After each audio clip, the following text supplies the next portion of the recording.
Hello, everyone. Welcome. It's so good to have everybody here. We'll just wait a minute or two to make sure that everyone manages to get in all right.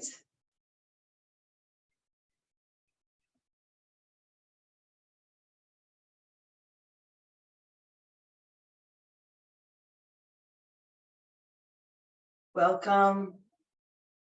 Thank you all for coming. Just a few more seconds. We'll just give everyone a chance to make it in.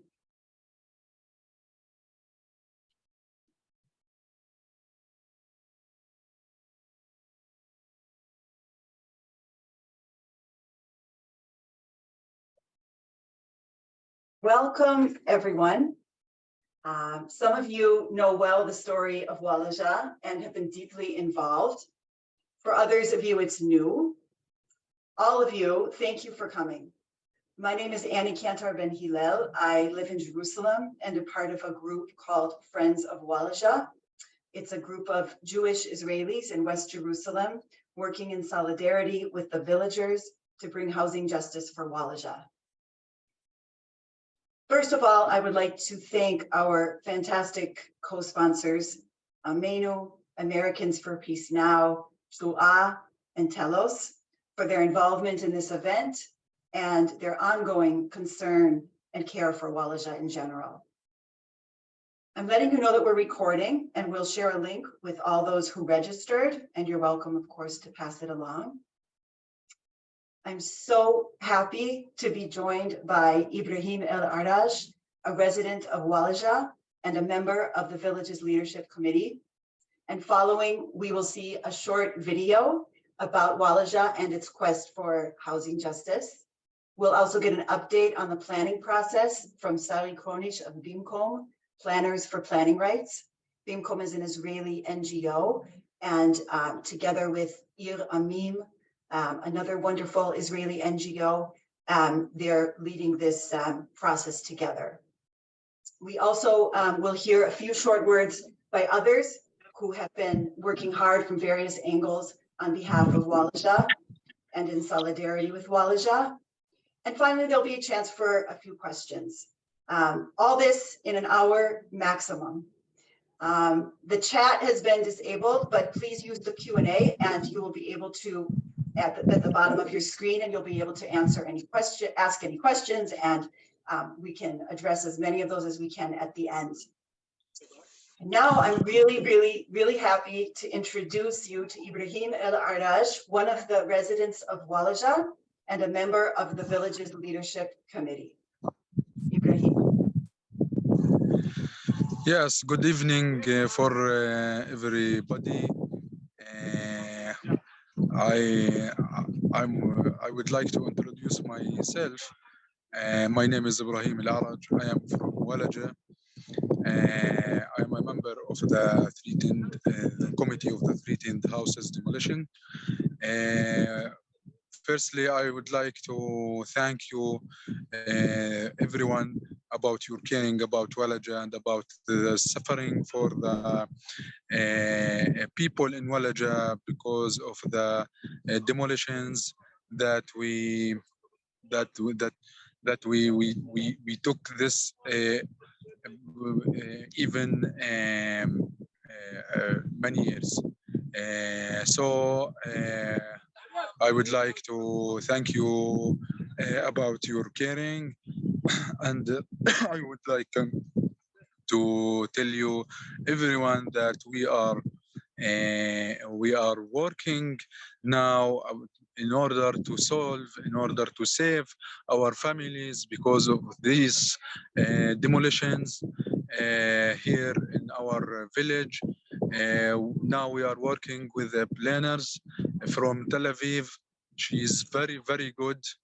She's working very good, and we must to continue in order to save our village. So we hope that you will continue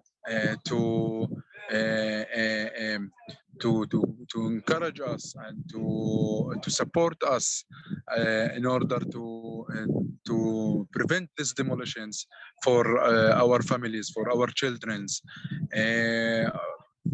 Only what we are want here only to be legally people, to live in a peace, to live in the the basic the most basic law that we have to live in our houses. So we hope that you will be continue every time, and we are thanking you very, very, very much. Thank you, And now, Ibrahim. yes, now I would like, I invite you, everyone, to see, we have a video that show for you, for everyone, the suffering that which we are suffering about it from the demolitions. So, welcome.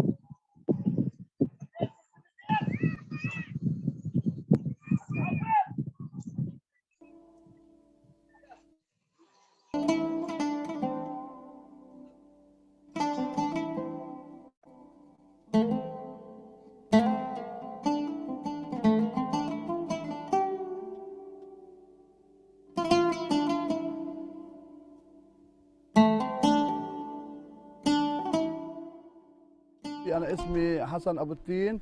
من 7 أشخاص أنشأنا لجنة كاملة من أجل الدفاع عن البيوت. الولجة بنعاني فيها من حوالي 20 سنة من سياسة هدم المنازل. زي ما أنتم شايفين، هي في عندنا منزل هان. احنا في الولجة في منطقة القدس 1500 واحد.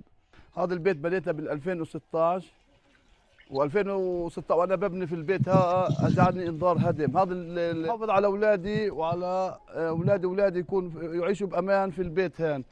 بالتخطيط، كل ما احنا تقدمنا بالتخطيط كل ما احنا حافظنا على الاولاد هدول انهم يضلوا ساكنين بامان في البيت هان. بقى علي مמשרד הפנים ונתנו לי מכתב הריסה על המקום. לא הסתכלו על משהו, שלחנו ניירות וזה. אני הייתי עם ילדים פה ואמר לו מעניין אותי ותתרחק מבו, עצר קצת מהדברים והרס את הבית. من سنة 2016 لغاية اليوم تم هدم حوالي 56 بيت. توزع أوامر حوالي أكثر من 100 أمر هدم اللي توزعوا. الإسرائيليين بيدعوا إنه السكان هون في هاي المنطقة ببنوا البيوت بدون تراخيص وبدون أذون للبناء، ولكن للأسف طبعا السكان المنطقة ما بيقدروا يحصلوا على هاي التراخيص لأنه ما في مخطط هيكلي، ما في خارطة هيكلية. الدولة هي اللي تعمل مخططات هيكلية في المناطق، فما في مخطط هيكلي. الدولة ما بتشتغل على عمل مخطط هيكلي. احنا تقدمنا كسكان منطقة بطلب للمحكمة العليا بضرورة العمل على مخطط هيكلي. من البداية كانت الدولة يعني كل الوقت ترفض انه احنا نشتغل على المخطط الهيكلي، ولكن من تقريبا سنة تغيرت فعلا موقف الدولة نتيجة ايش؟ نتيجة الضغط الدولي، وتحديدا نتيجة ضغط الامريكان. השופטים קיבלו את ההצעה הזו ואפילו הוסיפו ואמרו למדינה שהם שמחים שהיא סוף סוף מתייחסת בחיוב לאפשרות של תכנון בוולג'ה. وحتى ان احنا كنا على استعداد بانه احنا نعمل كسكان، احنا اللي نقوم بتنفيذ هذا المخطط الهيكلي من اجل حماية أطفالنا، من أجل حماية عائلاتنا في هذه البلد من خطر الهدم والترحيل، واللي هو إحنا فعليا بلشنا على حسابنا الخاص نعمل في المخطط الهيكلي، واللي هو أصلا بكلف ملايين، بكلف حوالي 2 مليون شيكل. بما يعادل حوالي 400 ألف دولار أو أكثر. اليوم إحنا طبعا بلشنا وضعنا مهندسة إسرائيلية مهنية بلشت في التخطيط. قطعنا مرحلة منيحة من التخطيط. في عندنا إحنا مجموعة لا بأس بها من داعمين الولجة الإسرائيليين، مؤسسات إسرائيلية اللي هم واقفين مع الولجة، مع نشطاء الولجة. אנחנו קבוצה של שכנים, תושבי ירושלים, שמנסים לעזור, לתמוך, לייעץ, ואנחנו לא יוזמים פעולות על דעת עצמנו. כל מה שאנחנו עושים זה בתיאום ובשיתוף פעולה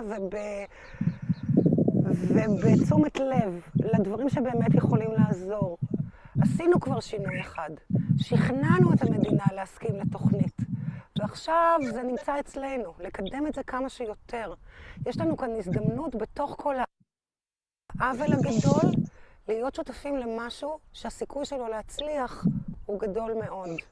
One of the more remarkable aspects of this project is that solidarity, and I think that that's something that people are contributing to when they contribute to the project.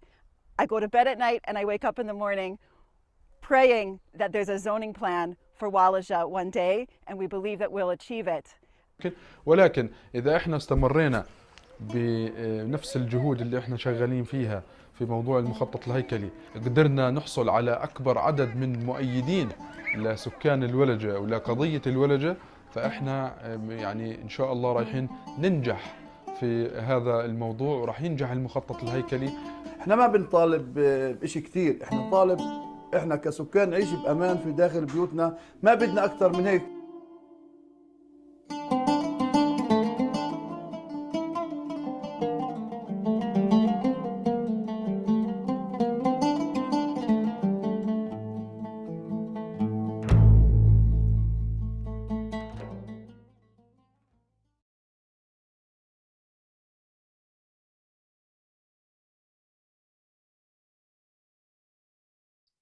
Now I'm glad to present Sari Kronish. Sari is an architect and urban planner and also the director of the East Jerusalem Department of BIMCOM, Planners for Planning Rights, an Israeli NGO. And she will explain the planning process for Al-Walaja and update on where things stand.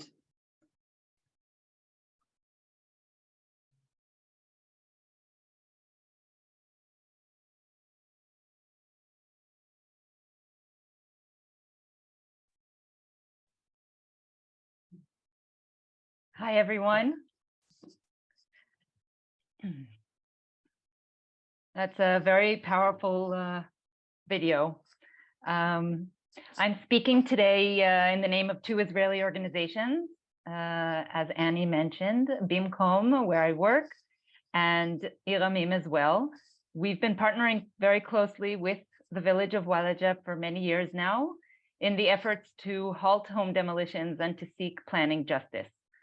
So as you just saw, Al-Walaja is a very unique Palestinian village located south of Jerusalem. You can see now we're showing a map so you can get your bearings. Al-Walaja has been disregarded and ill-regarded by the Israeli planning authorities for many years. It's one village, but it suffers from bureaucratic fragmentation. The government in the village is split between the Jerusalem municipality, the Israeli military or civil administration, and the planning Palestinian authority. Each one of these bodies is responsible for a different section of the village. And in addition to this, or further complicating matters, the separation barrier, you can also see it on the map, was built in such a way that almost entirely encircles Al-Walaja, turning it into an enclave.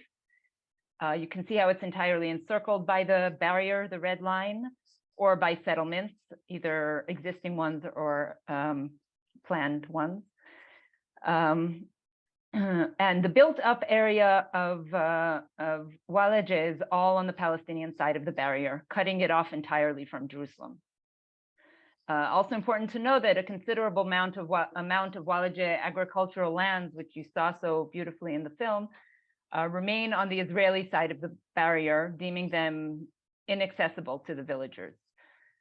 All of that was for a quick background, but our focus today is on the northern part of Al-Walaja, of this enclave, basically the pink circle on the map. These are some 200 acres that are considered part of East Jerusalem, even though we're south. Yes, they were annexed to Israel in 1967, this area, and hereby included within the Jerusalem municipal boundary. There's no approved zoning plan here. This means that it's impossible to request a building permit of any kind. According to the Israeli building and planning law, which is the relevant law here because of the annexation, building permits cannot be requested without the approval of a detailed zoning, or what we call sometimes an outline plan first. So that's what we're doing now. Promoting a zoning plan for such a large area is no small feat, especially for a community like Al-Walaja. It entails serious mobilizing expertise and resources.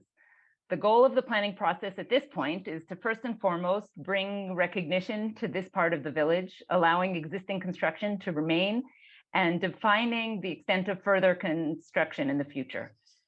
After one attempt to promote such a plan was thwarted by the authorities years back, the villagers filed a class action case on account of 38 homes that were slated for demolition. And rightfully, the Supreme Court recognized the blatant injustice of this case and granted a temporary injunction, which has been extended every 6 months since 2018. At first, these extensions were granted in contrary to the state's position. And then in March of 2022, just over a year ago, you'll hear more about the importance of this date, and it was also on the video. The state of Israel agreed to the granting of the extension and specifically to the promotion of a zoning plan for Al-Walaja. So this gave the necessary boost to the planning process. Unfortunately, the Supreme Court injunction does not protect all the homes, and demolitions have still been taking place during the planning process. This does complicate matters, but I think it also infuses the planning process with a sense of urgency. The important reversal in the state's position was a very major step in the right direction. So for so many years, the planning authorities, mainly the District Planning Committee, had argued that the part of Al-Walaja inside Jerusalem should remain unplanned. But now they've gone on record admitting that Al-Walaja needs a plan. And I'll just point out that this plan we're promoting and working on has the power to correct blatant ongoing planning discrimination. All the hills around Al-Walaja had similar landscape in the past, which are now neighborhoods for Jewish Israelis, either or on both sides of the Green Line. So after this significant turn of events, the village hired architect Ayala Ronel to spearhead and revamp the efforts. Ayala is an experienced and well-respected Israeli architect and urban planner. She's a pleasure to work with, and she quickly gained the trust of the community, as you heard from Ibrahim. She put together an excellent team of consultants, and they immediately got to work. So the team includes a land surveyor, a landscape architect, a water and sewage specialist, a transportation consultant, and an ecologist. They're all working in close coordination, led by the urban planner, led by Ayala. Many site visits, meetings with the residents have taken place together and separately. In addition to regularizing the construction that exists already, the plan will also relate to the importance of open areas, large ones, smaller ones, to the necessary of allocating public uses, such as kindergartens, roads, parking areas, etc. The work with the village is led by the committee of 7 residents that was formed around when the class action case was filed. And their mandate is to work via planning channels to prevent home demolitions. One of the main concerns of the committee, which was the center of a series of meetings between them and the planner and the village council as well, was to make sure that each family is allocated land that they own within the proposed residential zoning of the plan. So the last few months have been especially crucial as all the details began to come together. Many meetings and consultations and site visits and deliberations, and now the plan is taking shape. Throughout the process, the planner has been coordinating and garnering agreement within the planning authorities. This is very important. Also with the municipality, also with the district planning bureau, and with other bodies such as the National Parks Authority, in order to make sure that the official demands are not overlooked. And in the coming weeks, the plan's documents, which includes the plan itself and a long list of appendi, will be officially submitted for review. This culminates the first stage of the process. So roughly speaking, planning processes here in Israel can be divided into 2 phases, with many sub-phases that I won't go into now, but basically the first phase, which we are now nearing completion, is the bulk of the professional work. The next phase, phase 2, is the bureaucratic approval phase. Once this phase is reached, the village is better positioned to argue for the protection of homes, we hope. This phase will also entail discussions with the planning committees, adaptations to the plan, recurring negotiations, and much more. So it's hard to know how long this next phase will take, and there will be hurdles, just as there have been hurdles. But once the plan is submitted for review, which is basically the end of the first phase, and this will be reported to the Supreme Court, these obstacles should be surmountable for 2 reasons. First, during the legal and planning struggle in these past few years, the village has gained immeasurable support that can be harnessed going forward to face future crossroads. Secondly, when the Supreme Court required to see planning progress over the course of 6 months, it did not expect to see an approved plan, knowing that was not possible, right? So the Supreme Court, what they want to see is goodwill and progress. And these are things we can show now. They know very well the difference between the 2 main phases of the planning process and how long each one of them takes. Just to conclude, I thought it might be good to state the obvious. The residents of Al-Walaja are the reason their village is worthy of preservation, and its preservation is only possible by them remaining on their land to care for it and maintain it. They've literally done the impossible, taking planning matters into their own hands in the absence of government doing its role. And on a personal note, the process that I've just described briefly has taught me how powerful struggles can be when so many committed people join hands locally and internationally. These are the kinds of struggles that have the chance to succeed. Thank you.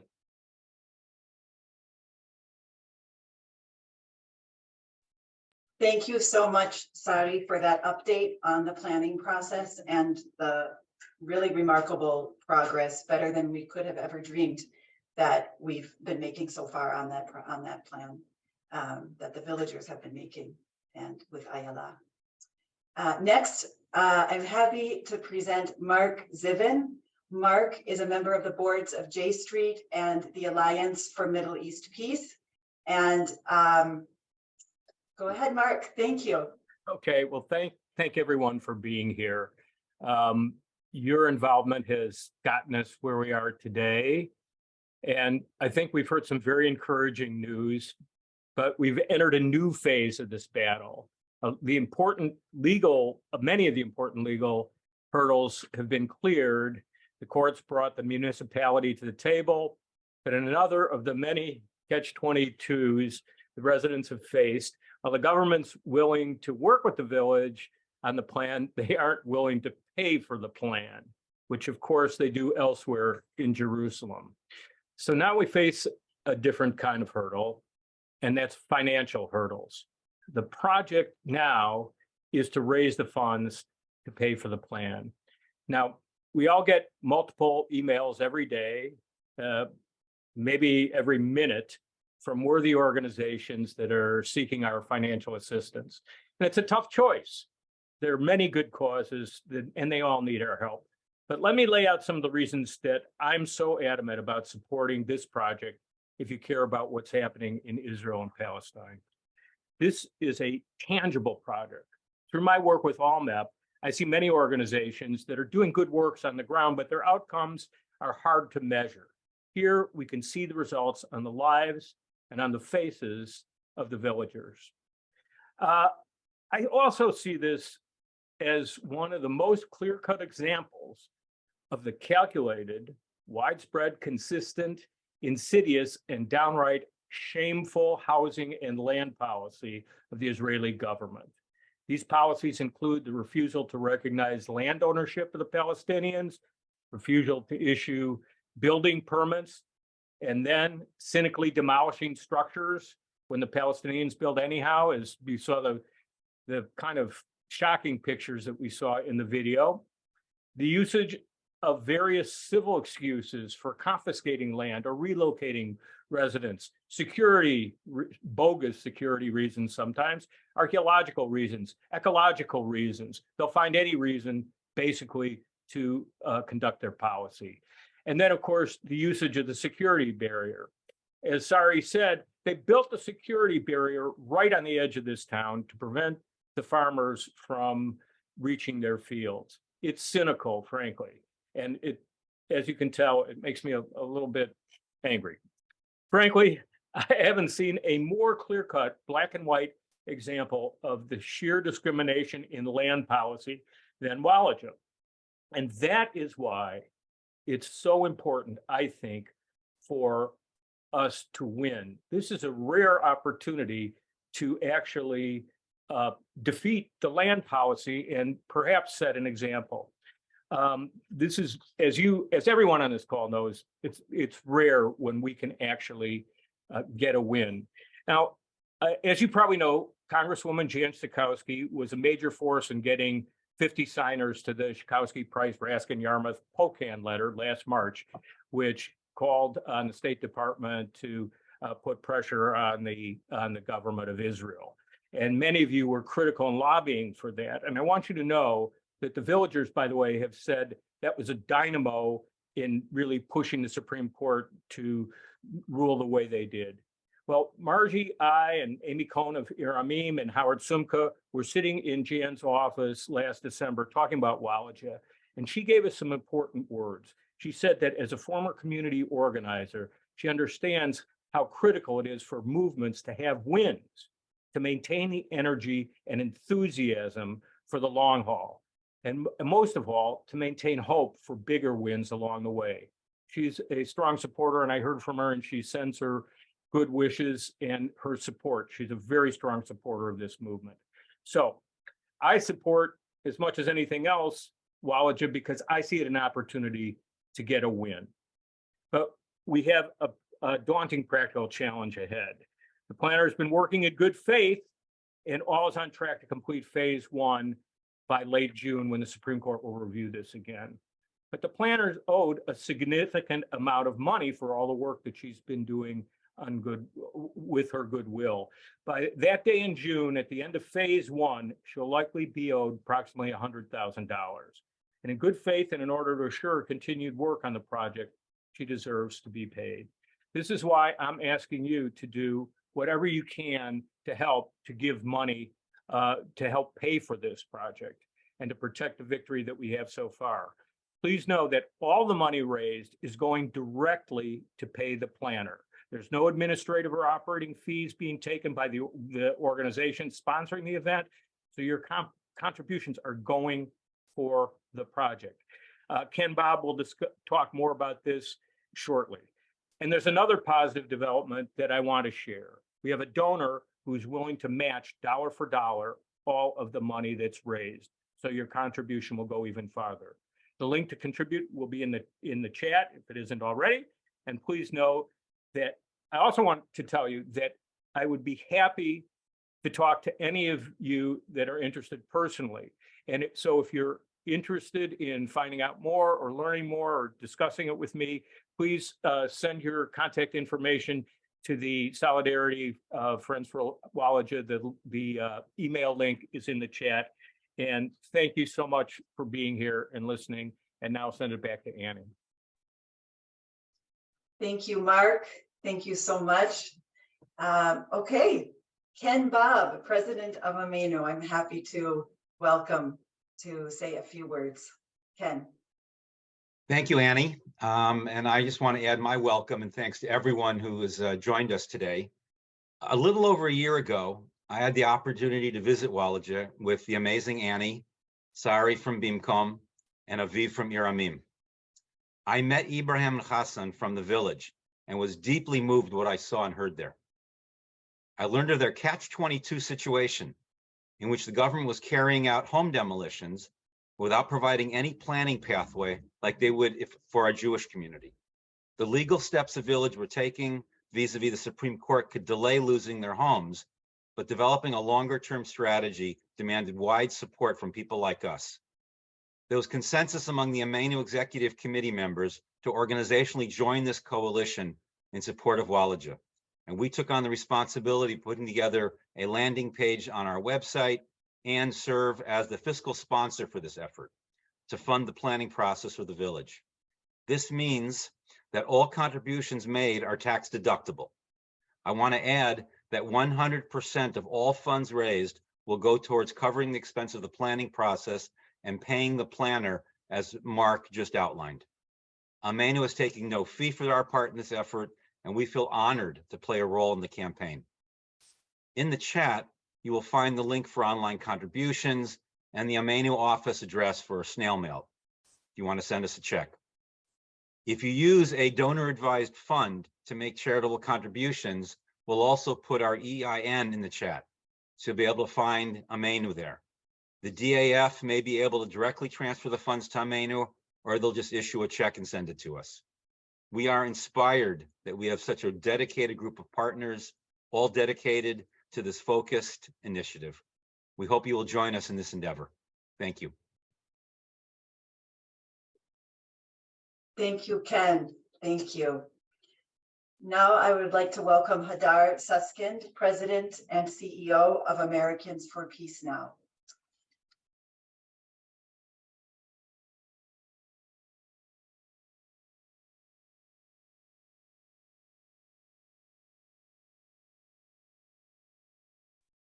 Hi there. Thank you, Annie. Sorry for the little technical delay there, folks. I'm happy to be part of this conversation today. And I really want to thank everybody who joined us, folks off of the APN list, Amenu, Trua, everybody else who's been part of this. You know, you've heard from Ibrahim, you've heard from Annie and Sari, you've heard from people how they came to this. So I want to share just briefly the story of how really I came into this conversation and how APN got involved. You know, Mark was talking about those efforts with Congresswoman Jan Schakowsky, who's been an incredible champion on this, and her 50 colleagues who signed this. And that's really the thing that first got us involved in this process. Mark and others came to us and they said, we want to have Congress speak out. We know that Congresswoman Schakowsky cares about this. We know that there are so many other members of Congress who would care about it if they knew about it. But how do we break through the noise? You know, the conversation, what's going on with Israel and Palestine and the US-Israel relationship is so big and there's so much. And how do we get the issue of this one small village to the top of their list?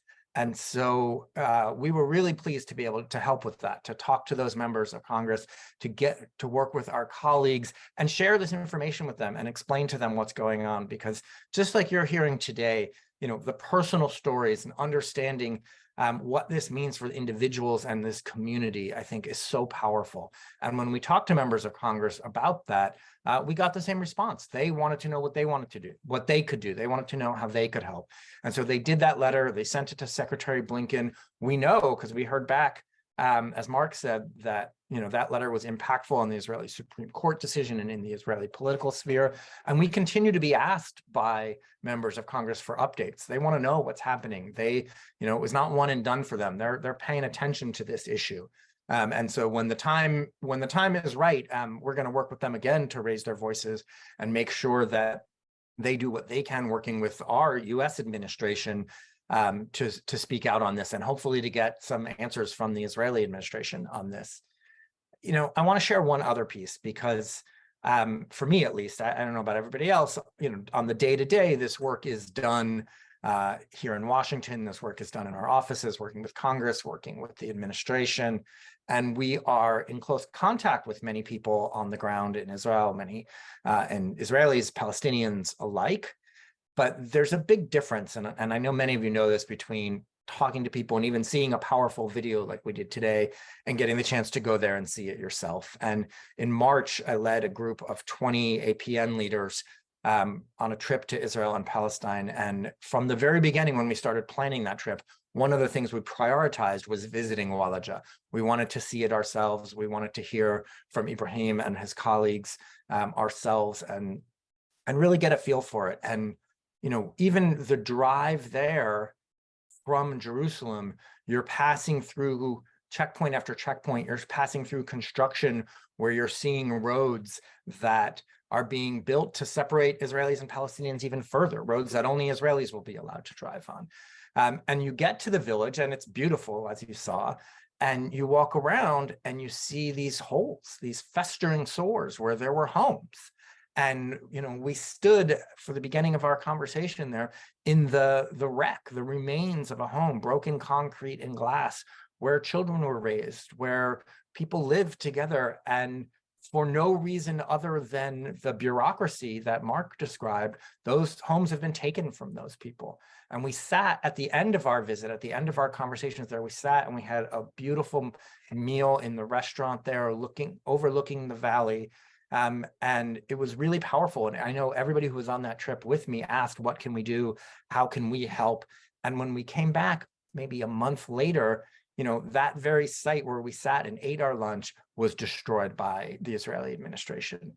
And this issue, you know, within the concept of all of the multinational diplomacy, I can never forget what it means for each person, that it's their home, it's their livelihood, it's where their children go to bed at night. And so that's why I'm here today. That's why Amenu and Telos and Trua and APN and all of these others have come together, because we have to care about and we have to work for and we have to fight for each and every one of these families and each and every one of these communities. So I just want to really urge everyone who's on to take advantage of the incredibly generous matching gift that's been offered and to give what you can to help this effort. So thank you.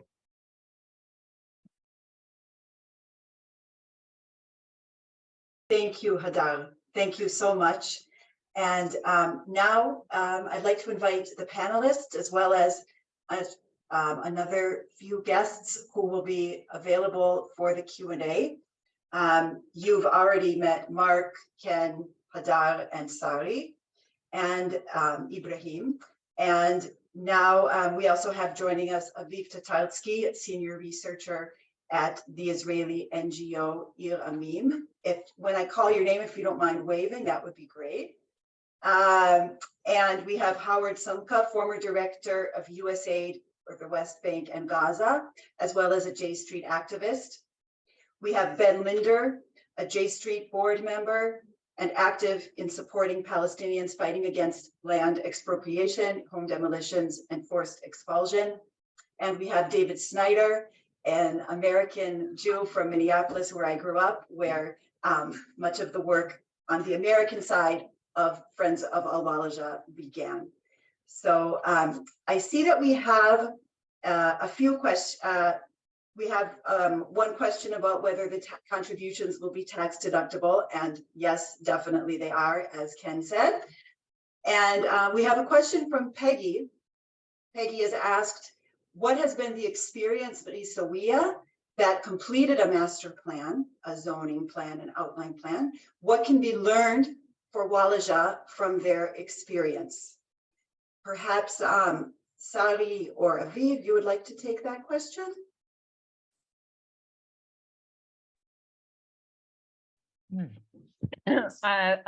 I'll take the question. It's a very, very good one. We've been involved with Isawiya since the outset of trying to bring a new plan to the neighborhood started more than 2 decades ago. So it's been a long haul. The story is a little bit different. I think that perhaps Isawiya and Al-Walaja can be thought of as two different ends of the discrimination line, in the sense that there has been a lot of concern and planning efforts for Isawiya since 1967 in discriminatory ways that have been, from the outset, intended to minimize the area of Isawiya, but there have been a lot of efforts. And on the other end of the spectrum, Walaja has been completely and entirely ignored. So I think that what we're trying to do for Walaja at this point is bring the very basic first step of recognition, which in a sense happened in Isawiya back in the 90s already. But I think that since all this time has passed, there's definitely what can be learned from Isawiya. The plan in Isawiya that's about to be approved is far from perfect and has problems, and we've been involved in trying to improve it.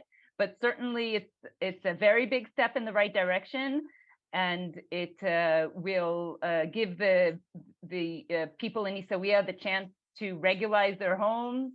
And in that sense, it can be a precedent for Walaja and for other places. Thank you, Sari. Are there any other questions or anything that one of the panelists wishes to add to Sari's response to that question? I see something came in.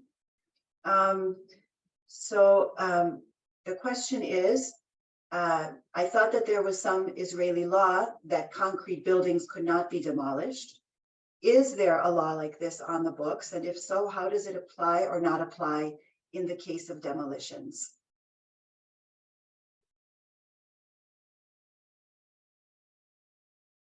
Aviv, did you raise your? Aviv or Sari or whoever, maybe one of our experts from Israel would be good to answer that question.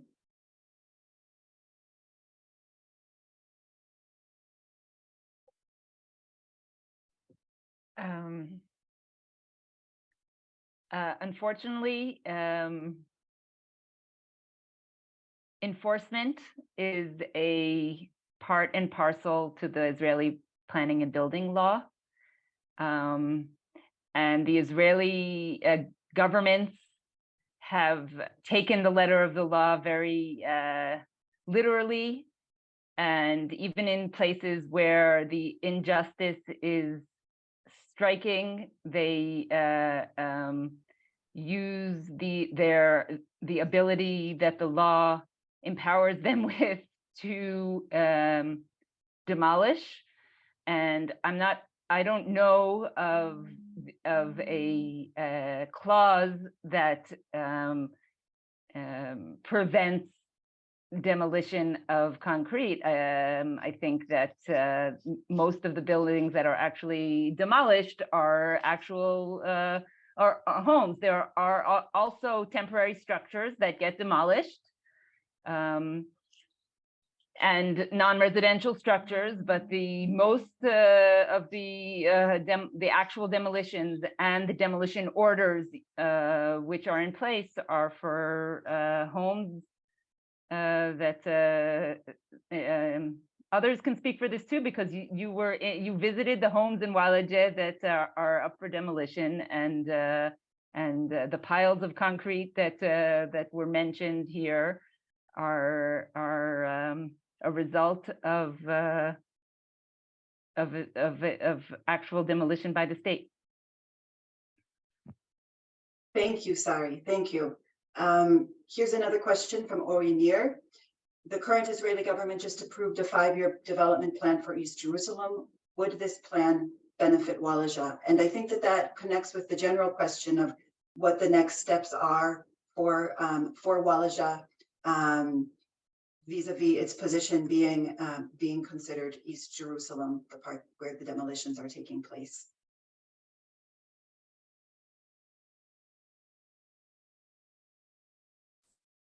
Aviv, would you like to address that one? I don't know if do you hear me? Oh, okay. Yeah. Yeah, I hear. Can you hear me now? Yeah.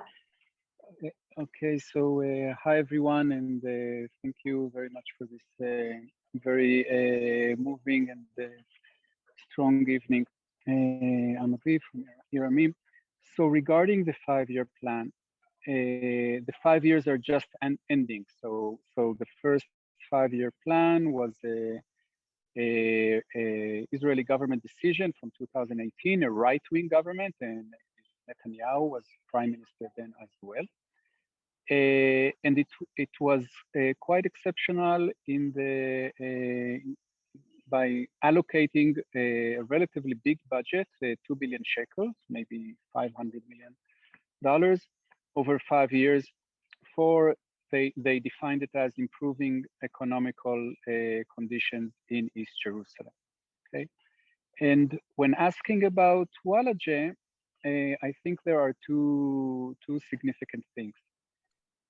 One, to make it very simple, Walaja did not benefit at all from these budgets and all the plan.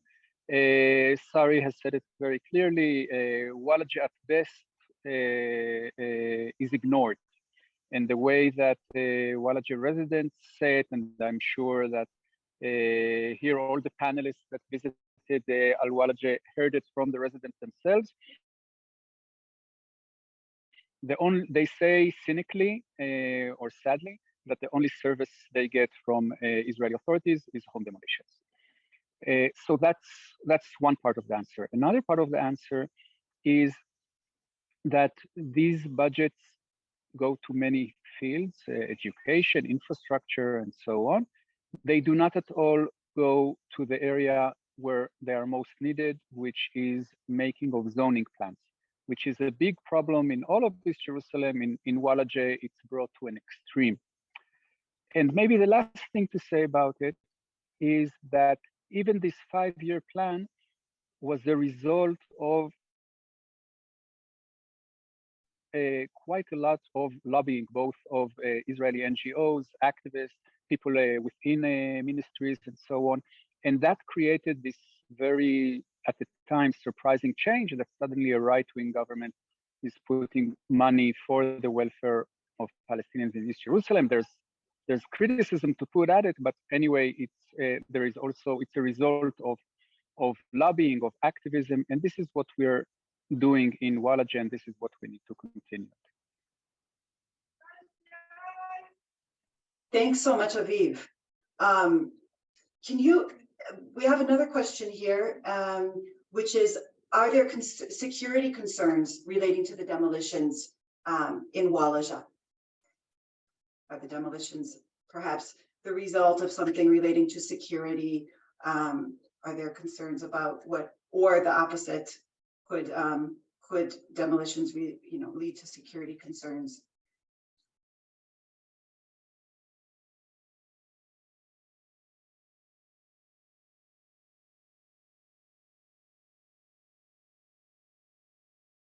Do you all want Aviv and I to keep answering these questions?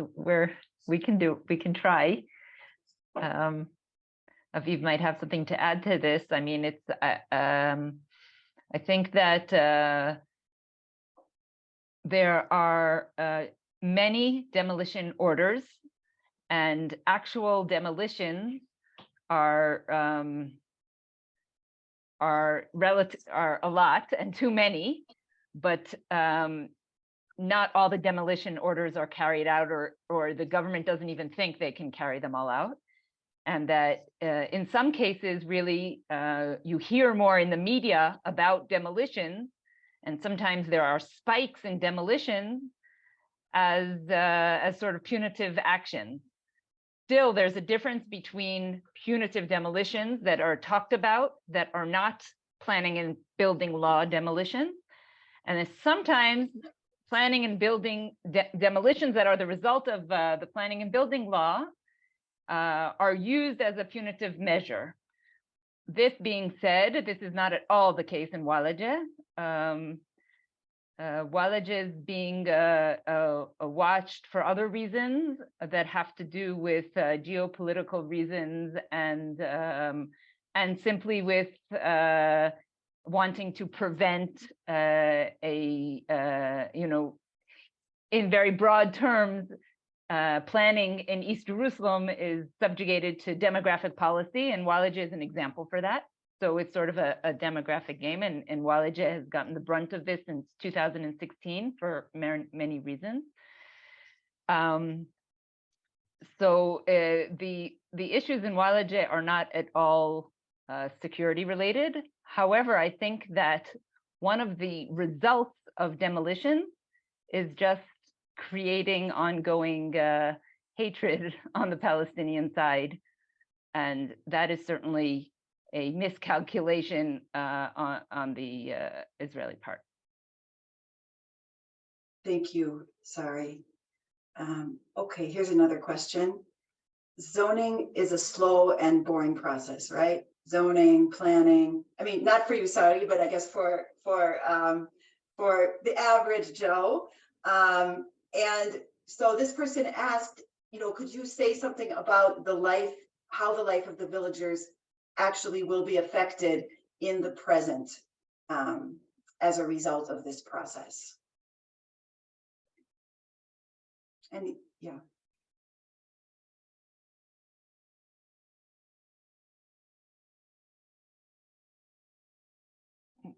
Well, first and foremost, they will have the opportunity to live securely in their homes without the fear of demolitions.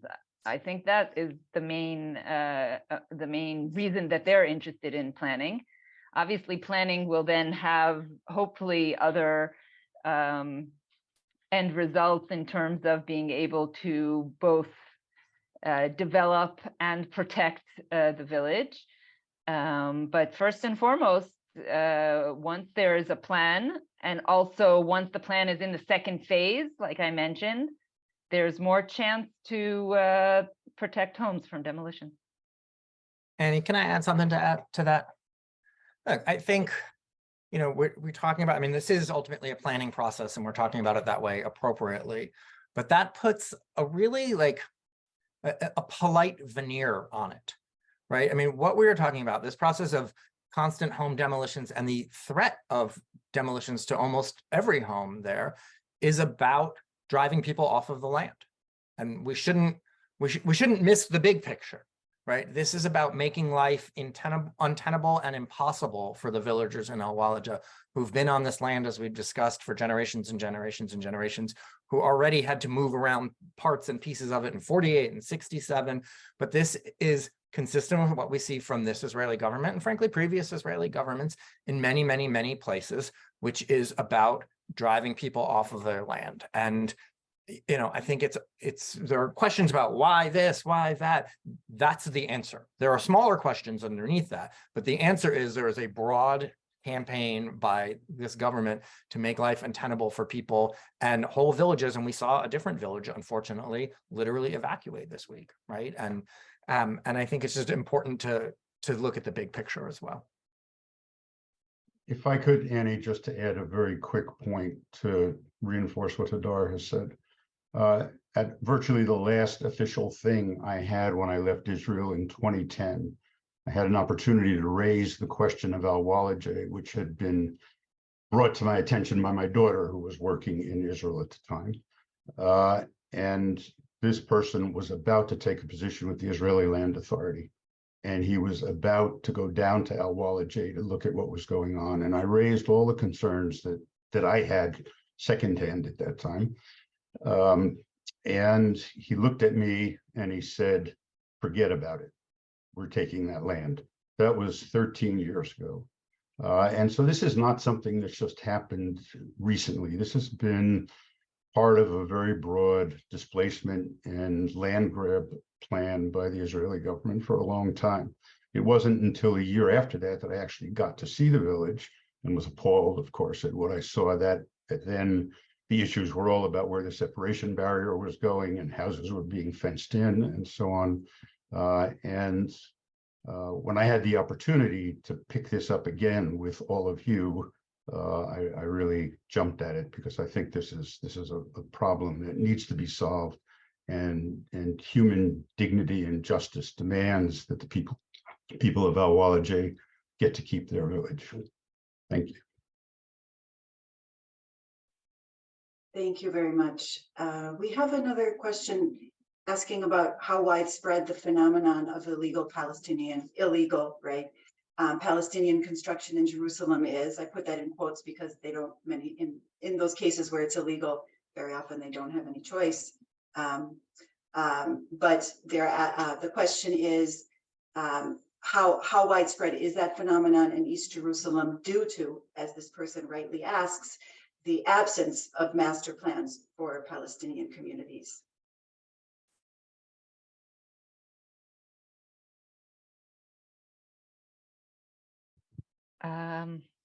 We don't really know the exact numbers, but it's very widespread. For years, people were talking about 20,000. And then once we realized that that was the same number for so many years, we realized the number had to be updated, but the data doesn't exist. But the fact is that it's at least half of the housing units that exist in East Jerusalem for Palestinians. So it's widespread and growing. And the authorities are completely aware of it, and it serves this purpose of displacement that both Hadar and Howard spoke of. So it's considered illegal, and very little responsibility is taken. No responsibility is really taken to find a solution. Where I think it's obvious to anyone that because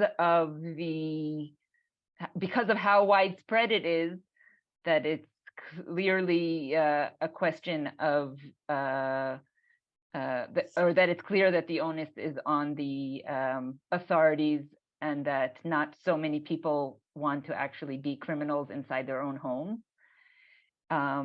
I recently heard the municipality speak of even higher numbers than I just mentioned. So I don't think they actually know, but you know, there's a certain number of housing units we can estimate that existed in East Jerusalem in '67, and then we can estimate based on demographic data how many housing units exist, and from the information on building permits that have been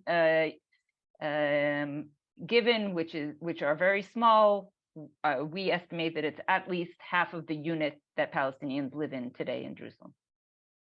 Thanks, Sari. I think that that's a really good way to close, really reminding ourselves that people want to live in their homes. That's all they're asking. And their homes being in effect illegal, I mean, it reminds us of Martin Luther King's, you know, unjust laws. And this is one of the most clear-cut cases, I think, of that. And this is an opportunity to really make a difference. This is a case where we actually can do something and bring justice and peace and security together in solidarity with the villagers. And so I just want to really thank everybody again for coming. I would especially like to thank our sponsors, Americans for Peace Now, Amenu, Telos, Tru'a, Iramim, and Bimkom, whose representatives we have here with Aviv and Sari. And a big shout out also to Max Albert Deitch of APN for running the tech. And reminding you all, there were a couple questions that unfortunately we didn't get to. There's an email address right here in the chat. You're welcome to email us if you have any further questions or want any advice about donating. And we will definitely direct you to the necessary people if we ourselves can't answer it. And thank you very much. Wishing you a great day over there, and good night from Jerusalem. Thanks for coming.